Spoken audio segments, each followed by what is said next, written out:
things that are most powerful in this bill are those that will help more people have access to an employer plan. That's really the key to getting people on track for retirement, is getting that participation in an employer-sponsored plan where the contribution limits are higher, where you can set it up where it just comes right out of your paycheck. So we eliminate the friction. Sure. You know, inertia is a powerful thing. Yeah. And once you get it moving in your favor, it's a great thing. But if you don't get started, it's very tough. And Sharon, I mean, you have the data, but 55 million people work for an employer that does not offer a retirement plan. Another 32 million small business workers don't have access to one. How would this bill change that?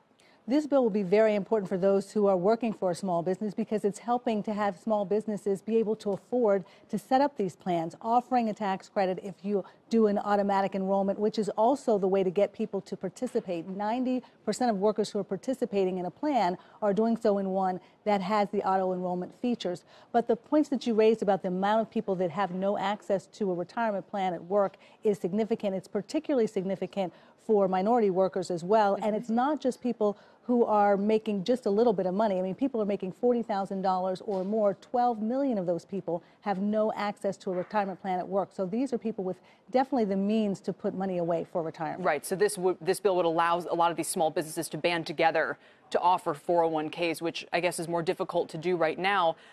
So that's one of the key features, like you said, Jeff, is just getting access to 401ks in the first place. The other tweaks that we mentioned are more about the changing way that people are working, sometimes working longer, that's right, not wanting to have to withdraw that money at age 70, maybe waiting until age 72. Interestingly, they're going to pay for this potentially by changing what happens if you inherit a 401k plan. Now, this doesn't apply, I think, if you're a spouse or your children.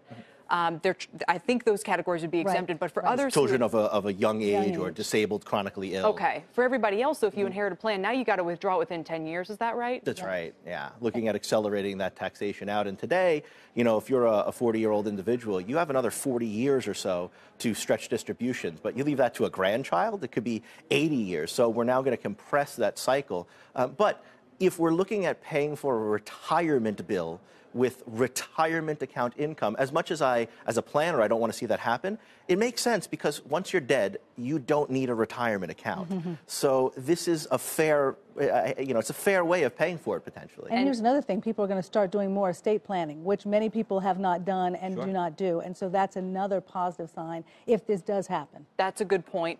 Also in this, I just want to mention, it's not retirement related, but here we go. 529 plans would be allowed to include now, and they were recently just expanded from beyond college expenses now to private schools, which is a big deal. Now they would be allowed to cover expenses related to homeschools, which is one thing, but student loans, that would be a huge change, wouldn't it? That would be a huge change, and so many people are taking hardship withdrawals from their 401ks and their retirement plans now to pay for things like student loan debt and other types of debt. So being able to pay for this in that way, that would be significant.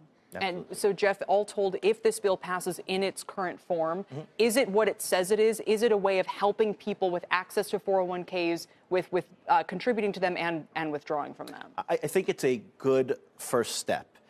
It's not perfect, but we can't let perfection get in the way of progress. And so I think that's important. And here's a key thing, Kelly. You cannot legislate self-discipline. The bottom line of saving for retirement is saving for retirement on your own and doing it. And until this bill passes, people still need to be putting money away, saving for retirement, and trying to come up with a plan to figure out how they're going to do it. And you mentioned it's not April 15, Sharon. You can still contribute to those your retirement IRA. You can. No, it's a for great 2018, point. and then still do one for 2019. Yes. So there's still a lot of time to do that IRA contribution. 12 days, people get cracking. Guys, thank you both very much. Sharon Epperson.